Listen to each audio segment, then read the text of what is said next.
You want to know the meaning of life? Whatever. How about something really important? What's on TV tonight? Two dopers who find the ultimate buzzkill. A couple who like it raw when it comes to snails. Then there's the one about the farmer's daughter. And the guy who went out of his way to meet women. We've got a magician who runs out of magic. And a Civil War story that'll have you whistling Dixie. Want to know what's on TV tonight? 1,000 Ways to Die. Warning. The deaths portrayed in this show are real and extremely graphic. Names have been changed to protect the identities of the deceased. Do not attempt to try any of the actions depicted.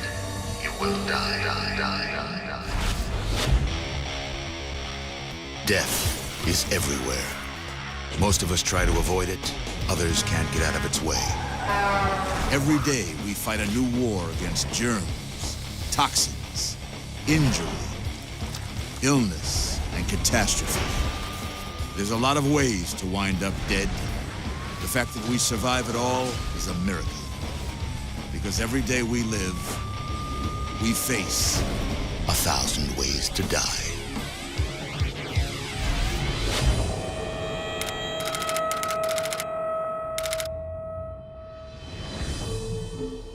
Did you hear the one about the farmer's daughter? You never heard this one. Meet Farmer John. He's mean, dumb, and ugly. This is his daughter, Daisy. She's sweet and smoking hot. And this is Chester, the hired hand.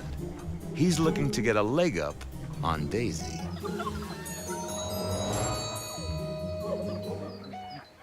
If Farmer John knew anything at all, it was animal husbandry. All he wanted was to keep the animals from husbanding his daughter.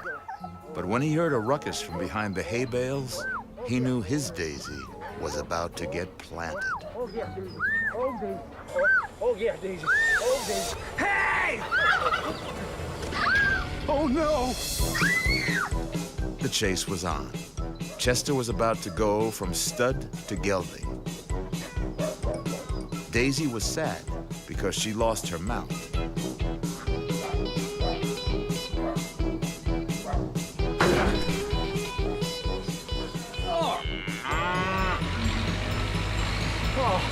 Oh, no!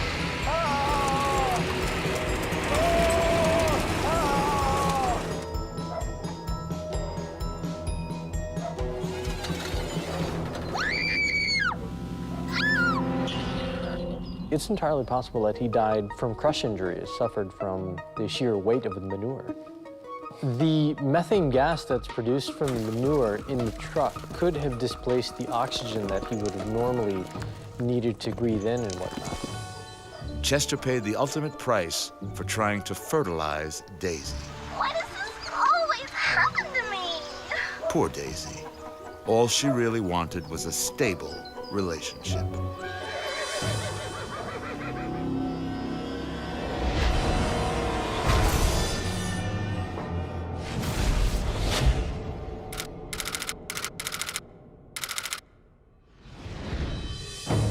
We've all been out on bad dates, but Monica and Hans are at death's door because of the date from hell. And it all started in the kitchen. Hey, how are you? Good, how are you? Fantastic. All Hans wanted was to get in Monica's pants. If he could impress her with his culinary skills, he'd be home free. Though he couldn't boil water, he had a plan. All he needed was a bag of ready-made salad mix and a surprise ingredient. Just trust me. Yes, there's snails, or as the French say, escargot. Monica had put a lot of raw things in her mouth, but snails? But since Hans acted like he was the Iron Chef, she was impressed, or dumb enough to trust him. Okay, You ready? 1, 2, 3. Cheers.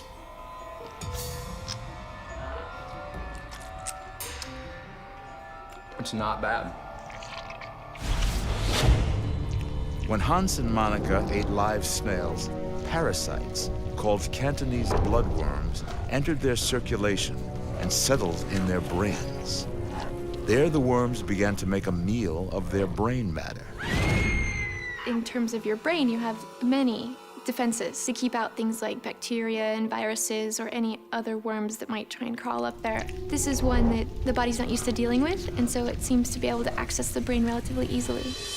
A week after their snail sushi, Hans and Monica developed crippling headaches and severe nausea. They checked into a hospital, and now they were teetering on the brink of sanity and death. Oh, by the way, I'm gay. Pretty much the only reason I even hooked up with you is because you got the chest of a 12-year-old boy. I hate you. I hate you. It was too late for Monica to grasp that she was dying for trusting a wannabe metrosexual. And all she had done was eat his salad.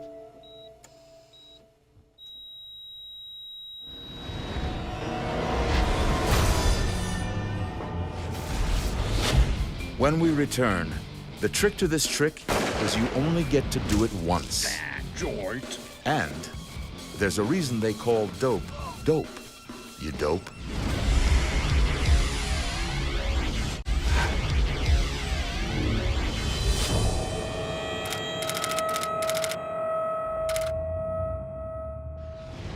I'm ready. Would you stand on a stage ready to catch a bullet in your teeth, fired by your angry ex-girlfriend? Meet the great Dolphino. Dolph Scott was a no-talent hack who put audiences to sleep Thank you. in backwater towns all across the country. The lives. He had a fling with his ta-da girl, Mandalee, Would you give me the bullet? but she grew tired of this bumbling trickster. After this performance, Mandalee had a one-way ticket back to Vegas. Thank you. That's why when he was about to perform the infamous bullet catch trick, the stage was set with hidden drama. Thank you. And now, ladies and gentlemen, for my final trick, I give you the bullet catch. The gun. The bullet catch is probably one of the most deadly effects in magic, and I would never perform it. The bullet catch was a dangerous stunt. A lot could go wrong. Hidden from the audience, Dolphino places a real bullet in his mouth. Mandalee takes a pistol loaded with blanks and puts it on display. Nuku nuku. Dolphino mumbles some gibberish, taps his wand.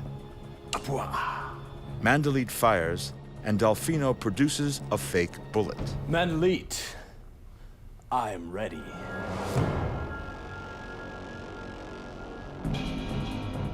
Mandalee took dead aim, pointing a gun at the one person she detested over all others.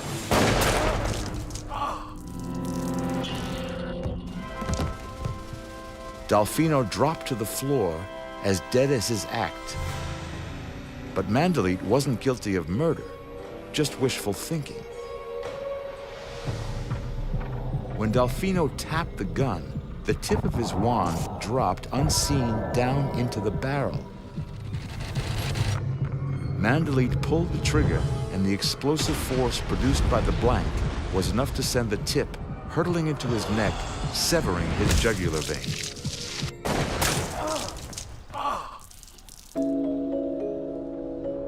It all went horribly wrong, but his final trick produced some real magic. The entire audience was awake and applauding the late, great Dolphino.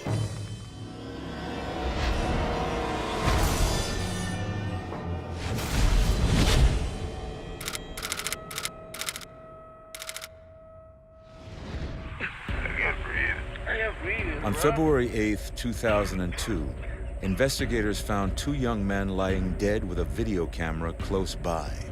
The confiscated tape reveals a very stupid and avoidable death. Yeah, we have papers, we have lighters, we have pipes, we don't have weed. No weed. The thing is, it looks dry. The two men were desperate stoners who had run out of their precious marijuana. Man, I'll suck some for some weed right now, man. As the tape shows, they set out to sample anything they thought could provide a buzz. A little bit of this one. We got some mustard plants here. I don't know if I'm high or just feel really stupid right now. I think this situation is almost the most classic example of social Darwinism. The two potheads were so desperate, they actually tried smoking horse droppings. You try out different plants and you see how you react to them. And if it's safe, you eat more of them. If it's not safe, you leave them alone. Finally, as the tape shows, the young dopers made a discovery. I'll be damned if we don't get high off this. An unknown green plant they were certain would get them high. Fat joint. That's the taste of glory right there. This is the kind of behavior that we have exhibited for many, many centuries. But this is not appropriate now anymore. We don't live in nature anymore. We live in cities. Bros, if I think something's wrong.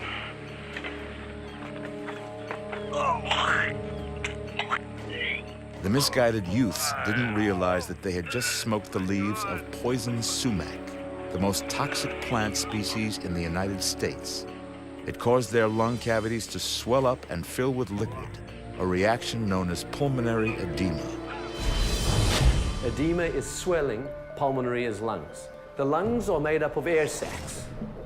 If you fill those air sacs with fluid, air can't get into the air sac, and therefore gases can't be exchanged across the membrane of that air sac. Desperate to get high, these two stoners made some very stupid decisions. That's why they call it dope.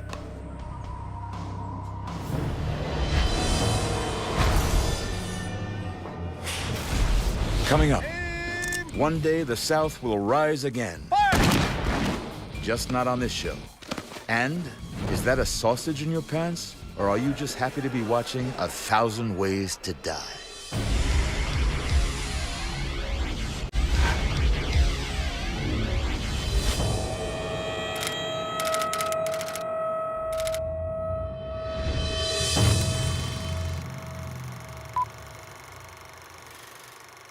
Way down south in the land of cotton.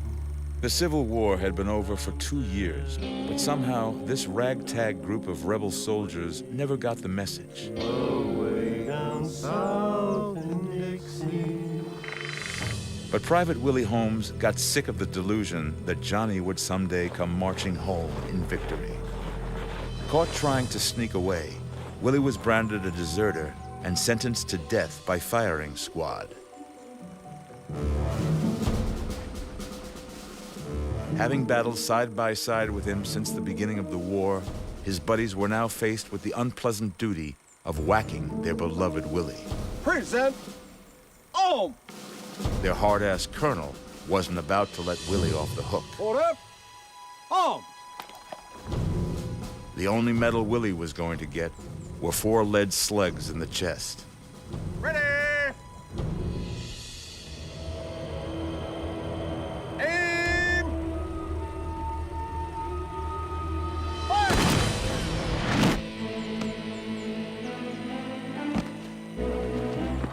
But a funny thing happened on the way to Willie's execution.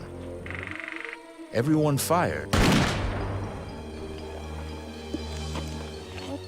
And everyone missed. Not a mark on him. And even funnier, He's dead. Something is definitely not right here. The Civil War soldier clearly thought he was going to be shot, and I think that was a tremendous expectation for that one auditory stimulus. Crack goes the shot, pain and death. adrenaline levels secreted from Willie's nervous system spiked off the charts as he imagined the bullets riddling his body. It was like a lightning bolt to his heart. Just ain't right. He suffered a massive coronary and died without a scratch. Let's get a burial detail out here. Save his shoes. Away, away. Someday the South may rise again. But you can be sure, Willie never will. Way down south in Dixie.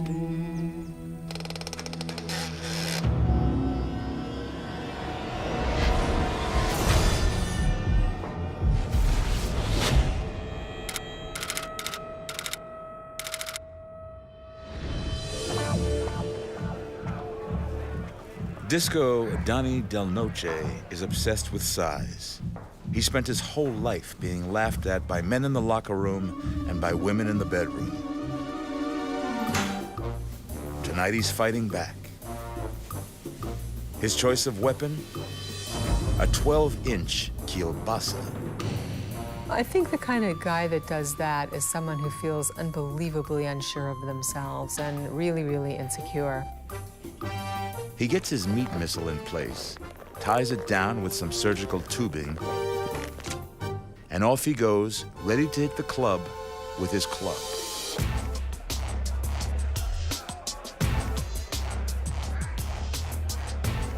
It's like he always dreamed it would be. All eyes are drawn to Donnie's overstuffed crotch. For 4 long, really long hours, Donnie is the man. One by one, the girls take turns paying tribute to Donnie's salami. There's enough for everyone. Well, almost.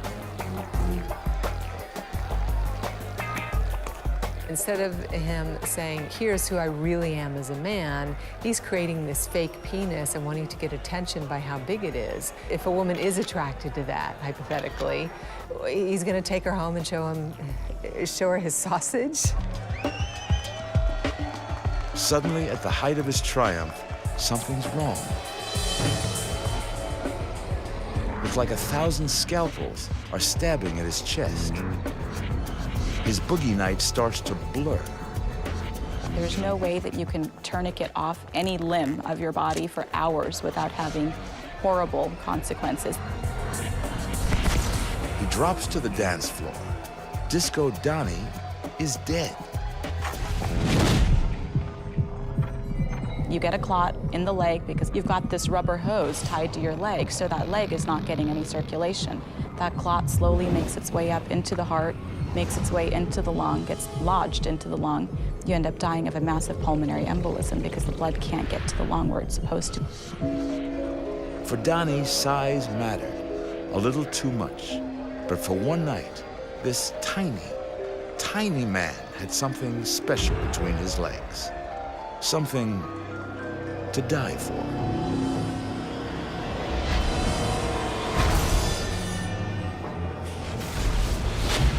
Boats belong in the water. Bad things happen when they break that rule. Very bad. See what happens next on 1,000 Ways to Die.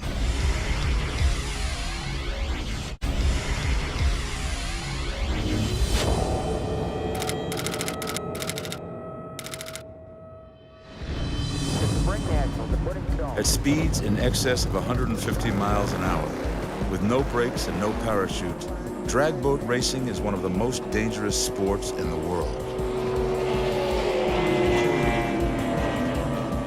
Veteran racer Sonny Moon is about to find out how dangerous. My boat is what they call a hydroplane, about 19 feet. It had a 557 cubic inch engine, a little over 1,000 horsepower. It's riding on a cushion of air. In the red boat on the left, Sonny takes off at the Nationals race at Firebird Lake, Arizona. As his opponent takes the lead, Sonny punches the throttle. Just feeling good, you know, I had a good run. I clocked 155, but when I let off the accelerator, it kept going. Sonny's throttle is stuck in the worst place possible, wide open. Well, I tried the emergency switch. I tried the carburetors to cut those off. Neither of them worked. I tried to turn it, which was ridiculous. It scared me. Headed towards certain death if the boat hits shore, Sonny makes a daring decision to ditch the boat. I stood up trying to get out and couldn't get out. So I clawed my side to side, threw myself back toward the engine and rolled off to the right side. I thought I was a goner. Hitting the water at 150 miles an hour, Sonny was instantly knocked unconscious. his boat launched 50 feet into the air into a 75,000-volt power line. Had I not been able to get out of the boat, I would have been going up in the boat, hit with the high line wire. I'd have been electrocuted.